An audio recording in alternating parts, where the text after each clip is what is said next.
Good morning. So digital science, that's why my notes are on paper, not an iPad. We have plenty of these things at work, though. Just curious, and this is more for my benefit, than how many people here have heard of digital science?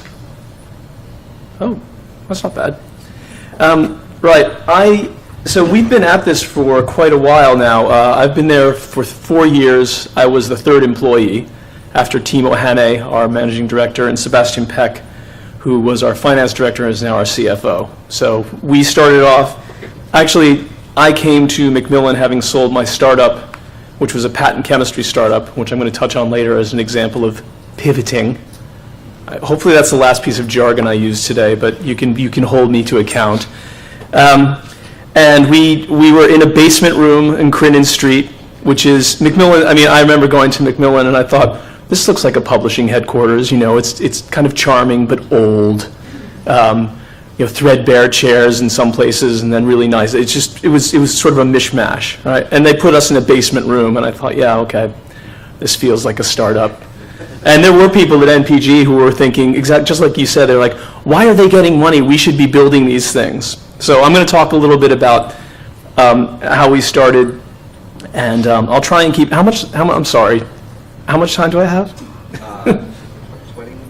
20 minutes? Yeah, I can keep it, you just keep me on track. All right. Anyway, so digital science, I have to say, I ran my own business for 9 years. I love working there. I think that they're getting a lot of things right. Some of the reasons that we're getting things right is because we've gotten some things wrong, and I'll talk about that as well. You have to be able to get things wrong. You just have to, which is not something everybody at Macmillan completely understands. It's not that ideal.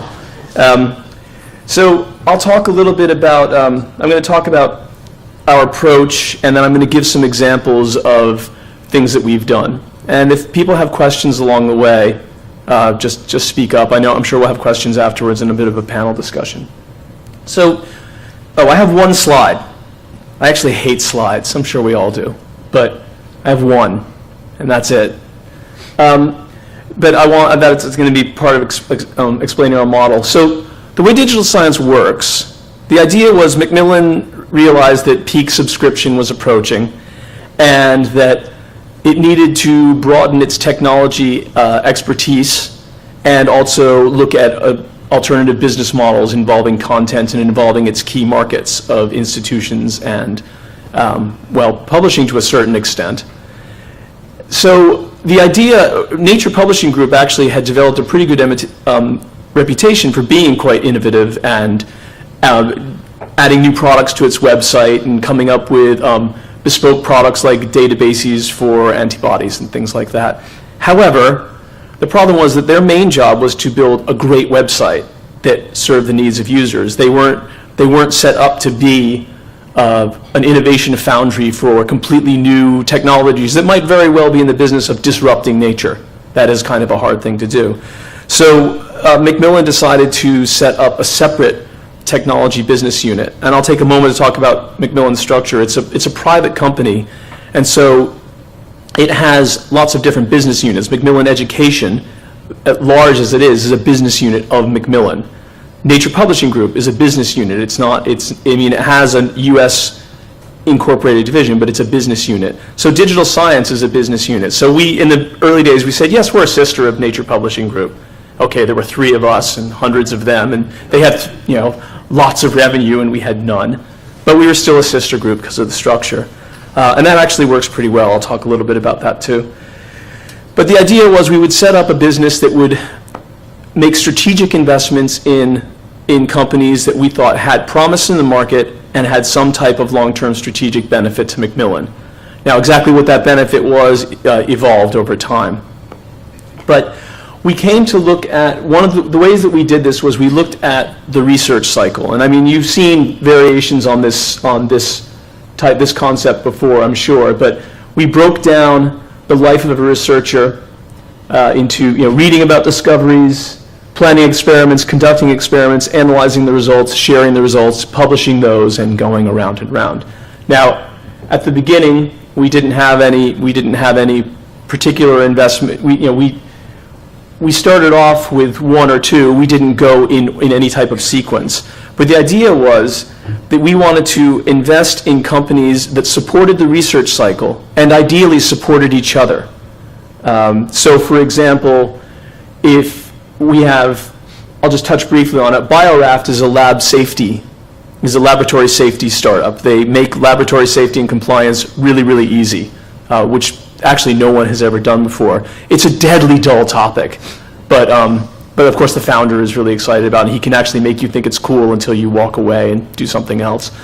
But BioRaft, so LabGuru is a laboratory management tool, and the same people who are interested in BioRaft have an interest in LabGuru, and lab safety data can actually make conducting experiments, if it's embedded in LabGuru, that much easier, because what it means is you don't really have to deal with lab safety. It's been done for you. I'm going to talk a little bit more about the relationship between some of the publishing products, because those will probably resonate a bit more. But the idea is that we would invest in companies, again, that have the criteria for success, have the potential to grow, would bring some either technology or business model benefit to Macmillan, the wider group, even if it disrupted Macmillan itself. That's really important to note. And also, ideally, they could support each other. Sorry, piece of paper. I always write my presentations last minute, and after 15 years, I thought, why change anything? The way we work is we usually start with a minority investment, and then if things work out, then we'll build up to a majority investment. The goal is not to build the business and sell it off. The goal is to build the business, grow it, and retain it. That's the point. We want to have, ideally, flexibility to do what we want with the business, but also to partner with other companies and other even potentially competitors. And so these are all seen as long-term strategic assets for Macmillan, for digital science. So we do, in terms of in-house development, we do some software development in-house. We have a small software development team. Usually, we started off with thinking that we would do half investment and half internal development. But over time, we realized that the development is best done by the people who live and breathe that. And so we've actually we evolved into doing more like seed development. So we would start with a concept and either pass that over to a company that was doing something similar or invest in a company that was doing something similar, and then they could benefit from the work that we had done. So that's the approach. And basically, by and large, we invest in businesses, and what digital science brings to the table are a few things. Most of our investments have been fairly early stage. Of all these you see here, the only one that had significant revenue and I think was cash flow positive when we invested was Symplectic, which is a system for, it says Symplectic Elements, you'll see up there. That's a system to help institutions get a handle on what their published research output is. Again, astonishingly, there was no real product for that when Symplectic started. People just used spreadsheets, and you could go talk to an institution and say, oh, congratulations on this, this widely cited report, and they say, oh, that's great that we published that. Had no idea. And it's actually quite painful to organize that. So, but most of the companies have been very early stage, maybe it was just one or two people starting off. So in the beginning, we did a lot of hand-holding. It was quite intensive, some of the support, and what we do is we assign companies to portfolio managers. I'm one of the portfolio managers. That's head of knowledge discovery. I also have another title, which I didn't get into that bio, regarding publisher relations. But so I in my portfolio is the company of ReadCube, and then we have another person who looks over the more laboratory and research tools based products, which include LabGuru and BioRaft and projects. And then we have other tools that have a research metrics dimension, which include Altmetric and Elements and Figshare. And at this point, all of these businesses are at or approaching the growth stage. That is, their business model has been proven, they're bringing in revenue, they're either profitable or very close to being profitable, and so we can take a more hands-off approach. And now what we're doing is focusing on building up sales and marketing support and other types of support that we can spread easily across all of the businesses, so they don't have to spend as much money on things that we can do as a group. So again, that approach is not, we're not trying to make money off of them, we're just trying to grow them over the longer term. One thing that I think, so I had a background, I've been at large companies. I used to be I was a journalist in the first half of my career, so I've been at large, I used to work for publishers, so I came full circle in this job.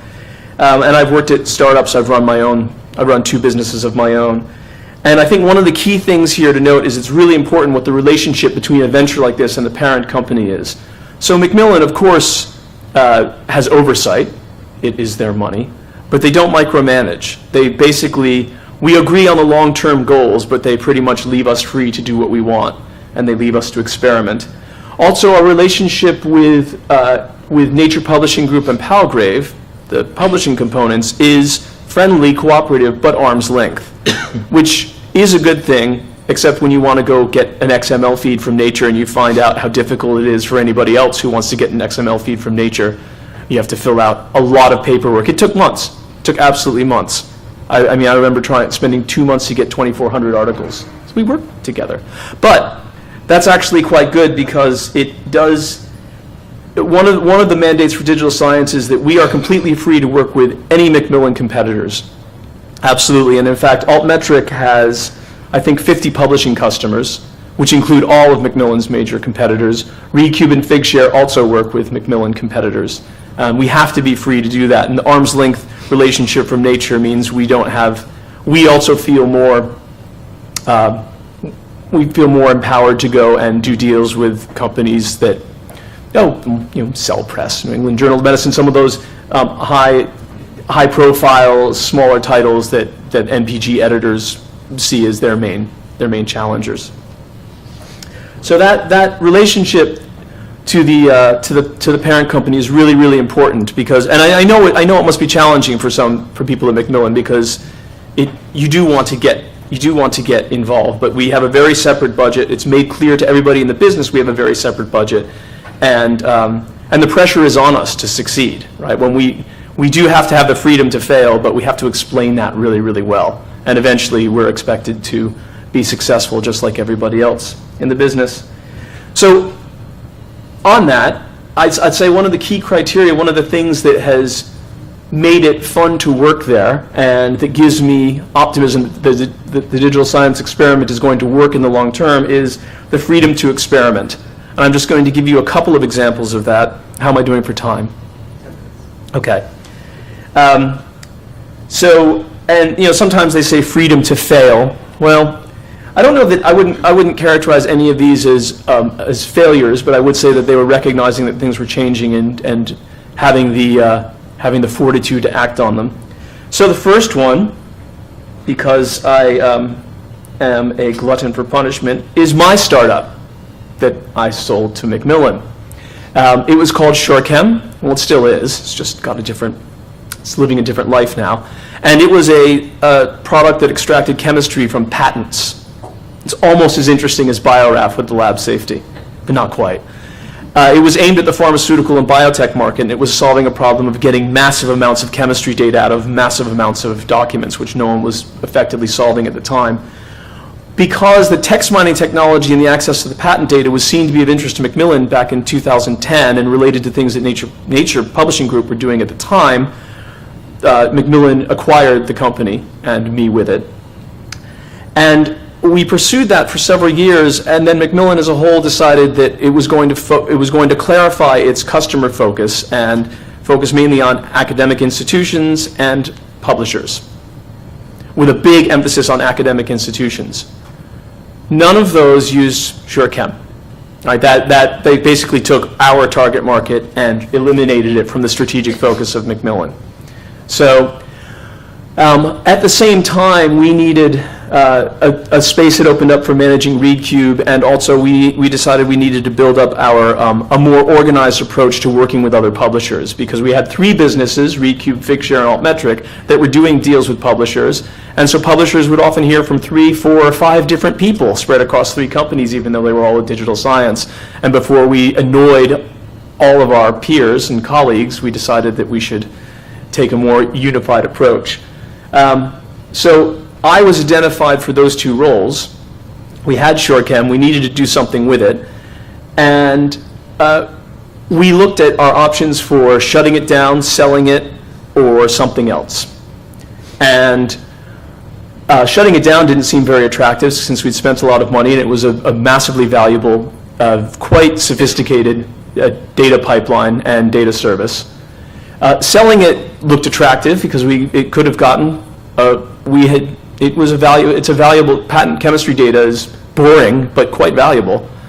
But that would have taken maybe 6 to 8 months to get a reasonable amount of money, and we decided that we should give ourselves 6 weeks because the other priorities were, in the long term, more important. Okay, so we're taking the opportunity to make, I can't talk about the amounts, but millions of dollars in the short run versus what we hope was more money in the long run, but also establishing a market position and focusing on what our core priorities were, academic market and the publishing market. So in the end, and this is one of the reasons, I know this sounds like a plug, but I'm being honest, one of the reasons I love working for Macmillan is I came up with something else. I said, can we put this in the public domain?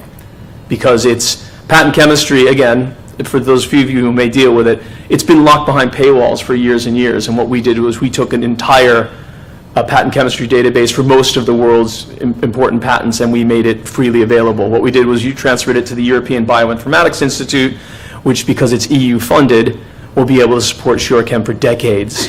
They still believe in science in the in Europe, and so Macmillan, they not only decided to put their long-term priorities ahead of an immediate larger financial gain, but they also invested a bit of time for us to transfer this over to the European Bioinformatics Institute. And part of that was because we knew it was the right thing to do. Part of it was also that digital science often goes, our portfolio companies often talk about how we have lots of freemium models, and all of our founders are very idealistic. They believe in trying to give back to the research community, and we thought, well, here was a chance to very tangibly demonstrate that. So that was an abrupt shift, and it did require making some hard decisions because it's not easy to give up the prospect of immediate revenue, especially when you're a new division and seeking to get as many quick wins as possible. A second one, we have, you'll see here in the middle, Symplectic Dimensions. Dimensions is a product that combs funding databases, and what it does is it amalgamates, funding databases are quite, they're quite disparate and scattered, they're not unified. And what Dimensions seeks to do is gather the world's funding data and make it available to institutions. We started on developing that product in-house. About 6 months along, we found a newly founded company, Uber Research, that was doing something similar but targeting funders themselves. And what we did was we invested in Uber Research, but we kept the internal Dimensions project going in parallel for 6 months to see who was doing a better job, and so basically expecting one to succeed and one to possibly fail. In the end, what happened was we took the development work that we'd done on the digital science side and we moved it into Uber Research, which is now developing Dimensions, which is going to be sold by Symplectic. So there's part of that network effect I was talking about before. And that involves some hard decisions because some people didn't want to necessarily move to Germany where Uber Research was based. They liked London. And it did mean that there was some development work that we'd done internally that wasn't used. We did give Uber Research a very beautiful user interface, which matters. User interfaces do sell deals in many ways. But that was another example where we actually consciously pursued two paths, knowing that we would have to shut down one, but we wanted to experiment and see which worked faster. And in the end, there was some mutual benefit, but there was some overlap as well. The last example I'll give is the company that I'm working most closely with, ReadCube. So ReadCube started out as a reference management tool. Basically, it was started by two researchers who were sick to death of dealing with PDFs, downloading them, losing them on their hard drive, clicking on them, expecting them to act like a web page just out of habit, and them sitting there dead and doing nothing. So they developed a free desktop tool to manage your PDFs, and they put in nice features like displaying citations and references alongside, hyperlinking all of the authors and any metadata that was available for the publishers. They took a PDF, They exploded it, layered in all this metadata, put it back together, so to the user it still looks like a PDF, but it has all these live links. You can click on supplemental data, run videos in the view, et cetera, et cetera. And that was designed as a free tool. They would sell a premium version, they'd sell advertising, and that's how they're going to make their money. Along the way, we realized that there was a big opportunity to work with other publishers, because we could take it, as Recube worked along, we started to realize that despite the efforts of Nature, Elsevier, Wiley, a lot of forward-thinking companies to migrate users over to HTML pages from PDFs, users were being very stubborn and continuing to use PDFs. And as you all know, 80% of all downloads are PDFs versus HTML pages, et cetera. So we saw an opportunity to help to work with publishers to make the reading display better, but also to give them a way to actually track usage when people were downloading PDFs, because when you download a regular PDF, the user basically disappears from site. But if they download it into their Recube library, you know how many times they read it, how long they read it for. You can get all these aggregate statistics over usage, and all of a sudden you're tracking usage on 80% of your content that wasn't visible before. Now, the two researchers who started that, they worked at Harvard. One was a computer science PhD, one was a biology PhD, geneticist. They don't. Their view of publishers was, a paywall that was a pain, or some. They didn't really care that much about publishing at the beginning, but now they realize that to reach the end user that they want and to make the research process better, one of the best ways to do it is to work with publishers to try and deliver that product to the end user, and also help publishers improve their product. And like with many of the digital science products, we have a free version, and then we have two paid offerings. And the idea is that it benefits the publisher and it benefits the end user. Recube is already integrated. When you look at an article in Recube, right next to it you can see the altmetric score, so you can see what people are saying about it. And soon to come will be a direct integration with Figshare, so that when you look at Recube on a publisher's website, you can click through to the supplemental data the publisher already has, or you can click through to all the supplemental data related to the article in Figshare, whether it's been deposited by the author independently or through a Figshare publisher relationship. Likewise, you can click through to the altmetric score. So those three products reinforce each other, and they're part of that network. So that was an example of how we invested in different businesses. They didn't integrate right off the bat, and we had to see how people work with them. But now they're getting more and more closely, well, they support each other more and more every day. So those are just three examples of how we had to change things originally from what we thought, and we'll have to continue doing it. I would not be surprised if we ended up doing it again this year. The other thing is you have to take a long-term perspective. I know this is more alien to publishing firms, especially Nature, right? Nature, I'll probably get in trouble for saying this, but Nature comes up with a new title, and next year it has an impact factor of 14 or 17, and it just happens. I mean, I'd love to be in a business like that. When you start your own software startup, it never works like that. But software and disruptive plays, you read about Uber. Okay, Uber does really well, but it was also backed by Goldman Sachs, right? That's one thing that people don't always think about. Publishing firms, we don't have unlimited resources, so you have to take the long-term view. You have to be patient. It may take a company 3 years to get to profitability, 5 years, but the long-term view is essential. The freedom to experiment, the freedom to fail is essential. You always learn from it. And with that, I will wrap up.